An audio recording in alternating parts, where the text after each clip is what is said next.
You know, every single night, your brain turns into this amazing storyteller, a filmmaker, and its own audience, all at the same time. But why? Why does it do that? Okay, let's dive into the really fascinating science behind what our dreams are actually doing for us while we sleep. I mean, this question, why do we dream? It's been a total mystery for centuries, right? It sparked all kinds of theories, from the spiritual to the just plain surreal. But today, neuroscientists are on the case. They're treating it like a mystery to be solved, searching for the real, biological purpose behind these incredible nightly stories. So, in this big investigation, scientists have kind of narrowed it down to three main suspects. These are three core theories that each try to explain a major function of dreaming. But what's really fascinating here is that they might not be rivals at all. In fact, they might just be partners in the same incredible operation. Okay, first up, we've got this idea of overnight therapy. This theory suggests that dreaming is basically how your brain takes all the intense emotions from your day, the stress, the fear, even the joy, and reprocesses them in a safe, sort of simulated space. And there are studies to back this up. They show that dreaming can actually help us process trauma and dial down the emotional charge of tough memories. So the idea is you can wake up feeling, well, a little lighter. All right, our second suspect is all about organization. It's called the memory consolidation theory, and it basically says our dreams are like a nightly librarian, busy sorting through everything that happened during the day. Researchers have actually seen this in action. When people learn a new skill, they get way better at it after a night of good REM-rich sleep. So in this case, it's less about the crazy story of the dream and more about the brain just strengthening all those important new connections. And that brings us to our third prime suspect, the brain's ancient flight simulator. This one's called the threat simulation theory, and it argues that dreaming actually evolved as a defense mechanism. It's like a built-in virtual reality system where we can practice responding to danger, without any of the real-world risk, of course. It's literally your brain running drills to keep your survival instincts razor sharp. So, okay, we've got three really solid theories, but the big question is, how do you actually test them? I mean, how do you prove what's happening inside someone's dream?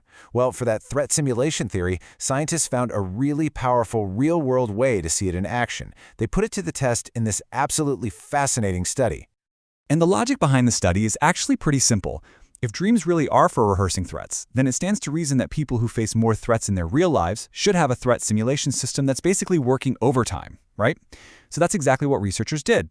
They compared the dreams of children living in really high-threat environments to kids who were in much safer ones.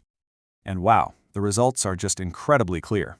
The kids in the traumatized group experienced an average of 1.2 threats per dream. Now compare that to the control group, which was way lower, or even the Finnish kids in a low-threat environment, which was lower still. And this is the key part. It's not just that they were replaying old trauma. Their brains were actively simulating new threats at a much, much higher rate. Let's put it another way, because this is pretty staggering.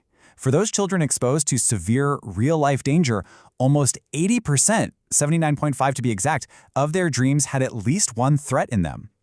It's like their brain's internal threat simulation system was just dialed up to the absolute max, constantly running these drills. The researchers themselves said it best. They concluded that this pattern is powerful evidence for dreaming being this evolved survival tool. So, case closed, right? Threat simulation is the answer. That's the whole story. Well, not quite. Because while threat simulation is clearly a huge piece of the puzzle, the mystery of dreaming turns out to be a little more complex, and honestly, a lot more elegant than just one single function. See, alongside those big three we talked about, scientists see dreams doing all sorts of other amazing things. We're talking about helping us solve problems, sparking massive bursts of creativity, even letting us rehearse complex social situations, not just physical threats. The picture, it turns out, is way, way bigger than we thought. And this is what leads us to the modern scientific consensus, the big revelation. It's that these theories aren't actually competing with each other at all. Nope. They're all just different components of a single, totally integrated process. So the real breakthrough isn't figuring out which theory is right, but understanding how they all work together. So check this out. Here's how a dream actually gets built, kind of layer by layer. First, it all starts with a raw emotion, some leftover feeling from your day.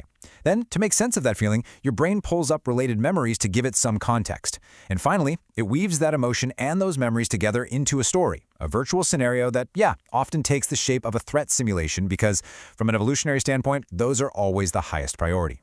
And what's so cool is that this unified model also explains why our dreams can feel so different from night to night. You know what I mean? The dominant function, whether it's regulating emotion, sorting through memories, or running a threat drill, that's what changes the entire emotional texture of the dream. Just think about the different kinds of dreams you have. When your brain is focused on regulating emotion, the dreams can feel super intense, almost cathartic. But if its main job is just consolidating memory, the dream might feel kind of muted or emotionally flat. And of course, when that threat simulation system kicks in, that's when you get those high-stakes feelings of fear and tension and anxiety. Every one of those feelings is like a clue, a little roadmap to what your brain was really working on that night. So, the next time you wake up from a really vivid dream, don't just brush it off as random nonsense. Instead, maybe ask yourself this. What problem was my brain trying to solve tonight? Was it trying to diffuse a powerful emotion? Was it filing away a new memory? Or was it running a drill? Because every single night, your brain is hard at work, telling itself exactly the stories it needs to hear.